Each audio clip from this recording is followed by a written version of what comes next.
Greetings and salutations, viewers. Welcome to ConnectiCon 2017. I am Charles from Inspire the Muse with another fabulous author from Wordfire Press.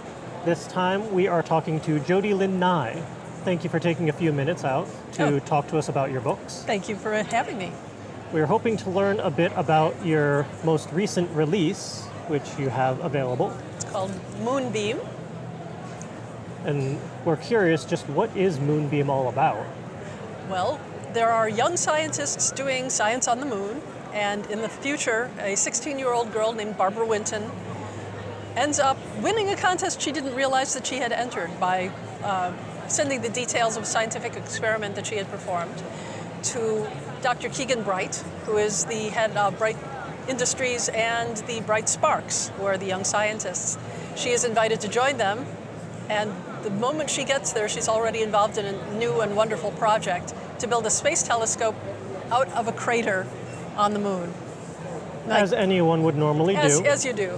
My co-writer, actually, Travis Taylor, is a real rocket scientist, and he's multiply degreed. And this was actually one of his own theses that he had turned in. This is rocket science. This is rocket science. It's the real thing. But all is not well, because the moon itself is very dangerous. There's no safe place. You have to be very careful.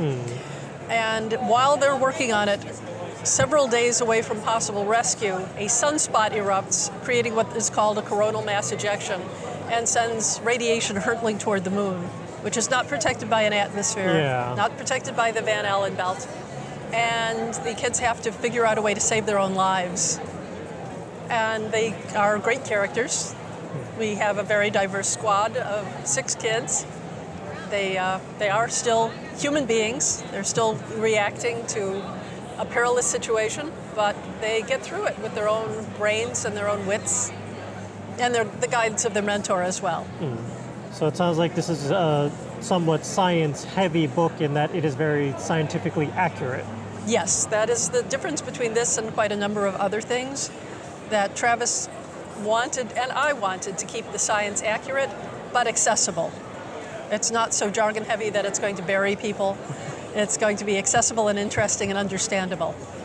So it's approachable and engaging? Yes, I'd say so. Very cool. All the people who've read it so far have said that they really enjoyed it. And this just recently came out? It came out on Tuesday. It came out on July 4th. That's pretty recent. That's very recent. Within the week? Certainly. Well, that's fabulous. What has the reception been like so far? So far, so good. I have had people come up to me and said, I read it, I loved it, and now I'm going to give it to my kids. That's great. Yes. People are reading young adult fiction, whether or not they are still young adults or whether or not they are yet young adults. And I find that to be terrific, that there's no limitation on what people want to read. It is a great market that continues to just grow exponentially. And it's nice to have science fact fiction books. So young adults and not so young adults can actually learn. That's right. But in an easily digestible manner. That is the idea. You can bury somebody in jargon, you can make it dry, and at the end of the day, you haven't learned anything and you haven't been entertained. So there's just no fun in that. None at all. Not at all.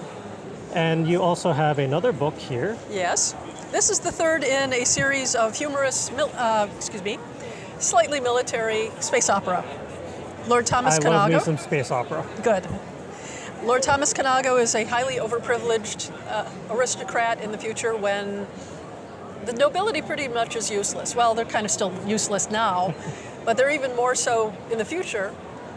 And Thomas wants to be useful, but he is also extremely wealthy and has a great deal of time on his hands. So he has hobbies, or because he's so rich, they're called enthusiasms. And the title of each of the books dictates what that hobby is going to be for that book. The first one is called View from the Imperium, so his photography. The second one is Fortunes of the Imperium, and it's about superstitions. Not that he believes in them, but he loves the trappings. He's got a fortune teller's tent and a crystal ball. Okay. And the third one, which is Rhythm of the Imperium, is, of course, about interpretive dance. I love it. Saving the world through interpretive dance. Now that is a sales pitch. Absolutely. So they're a lot of fun to write. They're pretty much P.G. Woodhouse's Jeeves and Wooster in space. The feckless young lordling, the silly ass about the galaxy, and the very sensible, intelligent man who keeps him from completely causing a catastrophe. Nice. So, What has your creation process been like putting these stories together? Because I feel like it's a fun time. it is a lot of fun. I find a scientific aspect that I want to cover. There's genetics, and there's, like I said, optics, and a lot of other interesting things, destruction of planets. And I start researching them, and I say, okay, what could be amusing about that? And the character itself lends itself really well to casting things as funny. So it's been a lot of fun to write. I can't wait to do more. How many books are out in this series currently? In this series so far, 3. And Moonbeam is the first of us, what we hope is a long series. The second book, Moon Tracks, we are working on now. Great. And I saw over at the table that you are also participating in the Myth Adventures. That's right. Robert Asprin wrote the first 12.